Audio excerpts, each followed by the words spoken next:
Welcome everyone to another IDW Sonic review, and today we're taking a look at issue 65. Yes, I'm still labeling it as Misadventures, even though we're looking at two different stories for this outing. Hey, the solicitations mention Misadventures, and this time around, I'm following suit. There is another reason I'll reveal momentarily. Before we begin, if you're new to the channel and like what you see here, please consider subscribing for more of this kind of content. I'd really appreciate it. Alright, from this point forward, there will be major spoilers. Issue 65 does not continue the restoration plot thread, and given how dark it got last time, plus people's reactions to it, I don't blame the series for shifting towards some more lighthearted tales for the time being. In fact, one of the stories we're looking at today actually follows up on a plot thread from a few issues earlier, namely Knuckles and the Echidna relics. Now you see the other reason why I keep using the Misadventures label. A quick recap in case you need a reminder. Rouge helped herself to an Echidna artifact from Eggman's destroyed city. Amy called her out for it and took the artifact from the bat with the intention of giving it to Knuckles. Upon meeting up with the Echidna, the two made their way to Marble Garden Zone and to a spot where Knuckles believed the artifact goes. They successfully placed it where it belongs, and soon after, the ground between the entrance and the artifacts collapsed. On the bright side, it makes stealing the Echidna artifacts in the future very difficult, if not impossible, unless one has the right gear. The first story, Relic Robbing Rumble, starts with Knuckles returning to the Relic Cave and finding the Babylon Rogues in the midst of stealing them. Getting right to it, huh, comic? Knuckles was lucky to spot them from overhead. Unlucky for him, Storm was able to distract him long enough for Jet and Wave to take both of the artifacts. Knuckles tries to chase the rogues down the caverns, but Extreme Gear trumps gliding, and they escape. Needing help tracking the rogues and the relics down, Knuckles turns to the Chaotix. He fills them in, and then wonders how the rogues knew about the relics, and why steal them specifically. There are more valuable things on the island. SBO speculates the relics would be less guarded and or they have a buyer with certain tastes. Either way, Knuckles wants the relics back, and the Chaotix will help him. It'll be just these four since Knuckles refuses to ask Amy for help. He's that prideful. Vector hopes to resolve this fast as the Chaotix have some plans of their own later on. We'll touch upon that in a bit. Since the original relic was in Eggman's possession, the group figured the Doctor hired the rogues to get it back. The fastest way to get Eggman's attention is to attack one of his bases, Egg Base Delta to be precise. It works as Eggman confronts them via an egg monitor. Knuckles then tries to get Eggman to spill the location of the relics. However, Eggman claims he doesn't have them, and even if he wanted the artifacts, he would 1. Send one of his own robots to grab them instead of hiring the Babylon Rogues, and 2. They'd have to have some mystical powers to catch Eggman's attention.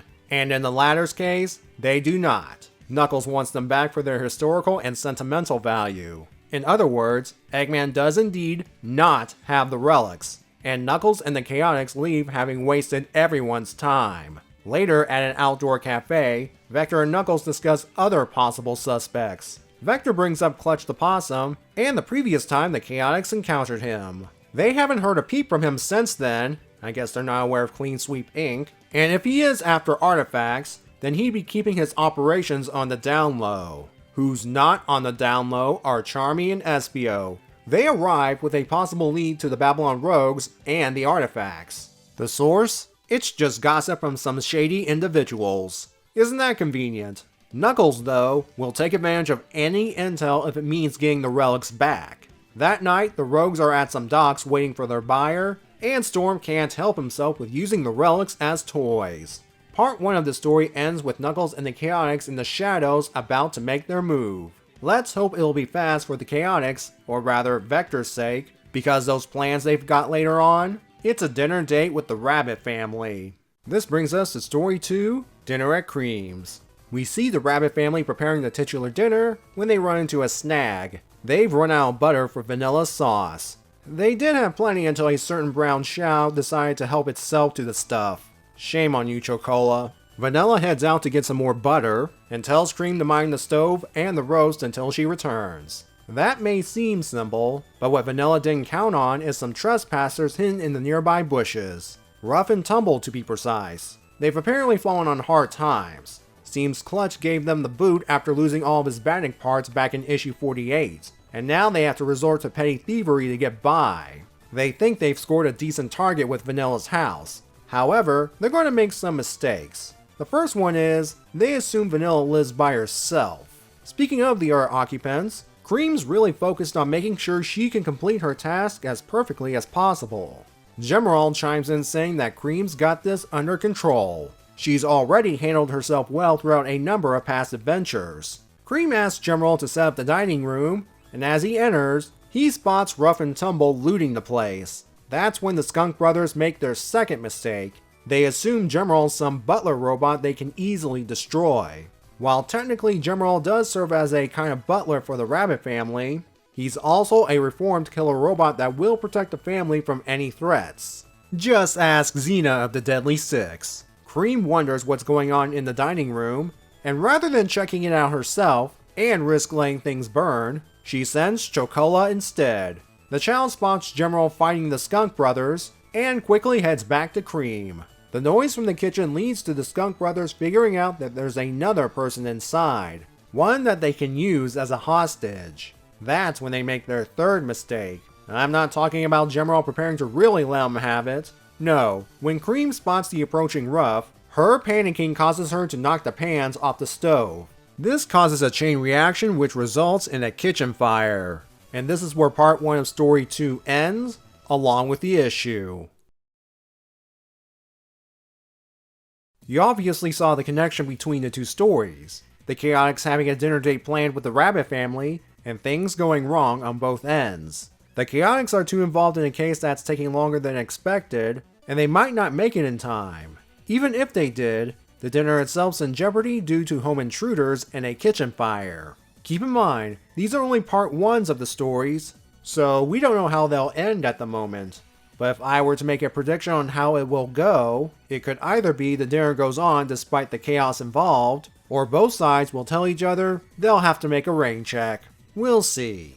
The reason for the dinner date in the first place is because the two parties really bonded in the aftermath of the Metal Virus saga, Vector and Vanilla in particular. Seems the comic's going ahead with this potential ship. I mean, why not? They're both adults. If you don't know or have forgotten about it, the first appearance of the Vector Vanilla romance in official Sonic media was in the Sonic X anime. A good portion of the fandom seemed to have embraced it, and now it's made its way into the IDW series starting with issue 31. Will this ship go anywhere, or will it sink? We'll have to see on that one. Another thing the two stories share is the callbacks to issue 48. The one where Clutch the Possum declared he was going to come out of retirement to confront these new, younger heroes, aka the Gamecast. And since a big plot thread going on at the moment is Clutch preparing a massive business venture, and having Mimic sabotage the restoration in the process, it kinda makes sense to be reminded of his presence in this overall arc, especially if he's being set up as the next major threat. On to my thoughts on the individual stories. On the Chaotix end, I do like how the comic is lampshading the fact that someone knew enough about the Echidna relics that they hired the Babylon Rogues to steal them. Remember, only Knuckles and Amy knew about that place. Or so it seemed. We could speculate on the guilty party all day, but I'm just going to wait until the next issue to see if it will be answered or not. Likewise, there's the convenient intel the Chaotix got regarding the Rogues' location. I have a hunch that a certain bat is secretly nudging them along. It wouldn't be the first time. Remember how she secretly helped them during the Mr. Tinker incident way back in the comics' early days? If Rouge is secretly involved, she's probably doing it for Knuckles' sake. And even if Knuckles did get the relics back, he's going to have to either hide them in a more secure spot, or make the cave 100% inaccessible. A few more observations before moving on to Story 2. IDW Sonic's really showcasing the Babylon Rogues and the Chaotix lately, with the first group appearing in the Endless Summer and 900th Adventure specials, and the second group being featured in the recently released Halloween special. So recently released, it came out the same day as issue 65. Then we have Eggman calling out Knuckles and the Chaotix for ruining his latest plans. More than likely, he's probably referring to the loss of Egg Periel City, which is funny considering that these four were not involved in the Urban Warfare arc. Knuckles was on Angel Island, and the Chaotix were doing something else. And finally, I really like the bit with Knuckles refusing to call Amy for help due to his pride. The sad thing is, this is one of Charmy's better ideas. I would have swallowed my pride and gotten some additional help from her. Sure, she might playfully take a jab, but she takes her job seriously. The big thing I want to take away from story 2 is Cream trying to nail her task so that her mother will grant her more responsibilities down the line.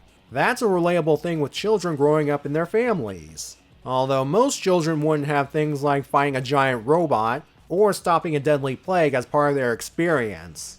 General's words of encouragement are also relatable. Perfection is overrated. Do the best that you can, and things may work out in your favor.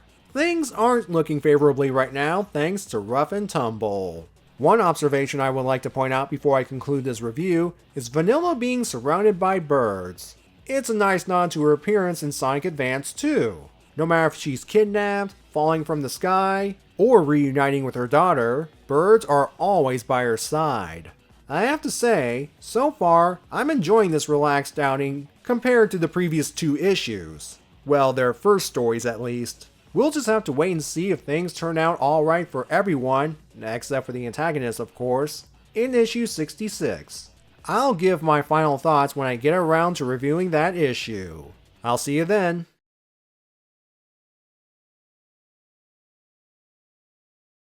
To think, the rough and tumble / kitchen fire situation could have been avoided if Dracola didn't pig out on all that butter. Even cheese disapproves of this act.